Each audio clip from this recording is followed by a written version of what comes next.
Hello. അപ്പം നമുക്ക് മുടിയിൽ ഇന്ന് കുറച്ച് അലങ്കോല പണികൾ ചെയ്താലോ. അപ്പം മുടി ഒന്ന് വെട്ടിയാലോ എന്ന് വിചാരിക്കുന്നുണ്ട്.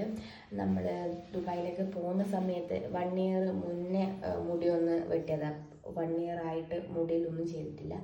അപ്പം ഇന്ന് മുടി ഒന്ന് വെട്ടാന്ന് കരുതി. മുടി നീണ്ട് കഴിഞ്ഞപ്പം എന്താ പറയണ്ടേ, താഴോട്ട് തിക്നെസ്സൊക്കെ കുറഞ്ഞ പിന്നെ ദുബായിൽ നിന്നുള്ള വെള്ളം റെഡി ആയിട്ടില്ല. മൊത്തത്തിൽ മുടി ഡാമേജ് ആയിട്ടുണ്ട്. അപ്പം മുടി ഒന്ന് വെട്ടാന്ന് കരുതി. അപ്പം ബത്തേരി പോയിട്ട് വെട്ടാന്നാണ് വിചാരിക്കുന്നത്. അപ്പം നമ്മൾ ബ്രേക്ക്ഫാസ്റ്റ് കഴിച്ച് നേരെ ബത്തേരിയിലേക്ക് പോവാണ്. വണ്ടിയിൽ നിന്ന് ഇങ്ങനെ ഏതെങ്കിലും ഒരു പാട്ട് പാടിയാലോ, ഒരു സെൽഫി പോലെ പിടിച്ചൊന്ന് പാടി നോക്കിയാലോ, ഏത് പാടും നോക്കി ഇങ്ങനെ അങ്ങോട്ടും ഇങ്ങോട്ടും ചോദിക്കുകയാണ്. ഫൈനലി പ്രണവായിട്ട് മോഹൻലാലിൻ്റെ ഒരു പാട്ട് വെറുതെ ഒന്ന് പാടിയൊക്കെ നോക്കി.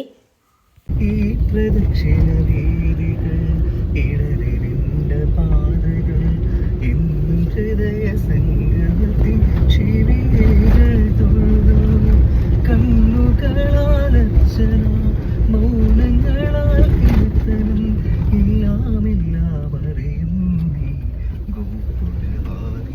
അങ്ങനെ നമ്മൾ ബത്തേരിയിലുള്ള നാച്ചുറൽസിലെത്തി. അവിടെ എത്തിയിട്ട് നമ്മൾ പറഞ്ഞു ഹെയർ കട്ടും ഇനി ചെറുതായിട്ട് ത്രെഡിങ്ങും ചെയ്യണമായിരുന്നു. അപ്പോൾ നമ്മൾ എത്തിയതിന് ശേഷം അവർ ഉള്ളിലേക്ക് വിളിപ്പിച്ചു. അവരാദ്യം എന്നോട് ചോദിച്ചു എത്ര മുടി ലെങ്ത് എത്ര കുറക്കണം എന്നൊക്കെ. പിന്നെ അതിനുശേഷം ഹെയർ വാഷ് ചെയ്തതിന് ശേഷം അവർ കട്ടിങ് സ്റ്റാർട്ട് ചെയ്തായിരുന്നു. എത്ര കുറക്കണം എന്നൊക്കെ പറഞ്ഞു. പക്ഷേ പറഞ്ഞു കഴിഞ്ഞതിന് ശേഷം ഭയങ്കര ഡൗട്ടായിരുന്നു, കൂടിപ്പോവോ കുറഞ്ഞുവോ. പക്ഷേ ഫൈനലി അവർ ഞാൻ പറഞ്ഞ രീതിയിൽ കട്ട് ചെയ്തു. അതിന് ശേഷം അവർ ഡ്രയർ ഉപയോഗിച്ച് മുടി ഒന്ന് സെറ്റ് ചെയ്ത് തരികയാണ്. ഫൈനലി ചെയ്തപ്പോൾ രസമുണ്ടായിരുന്നു.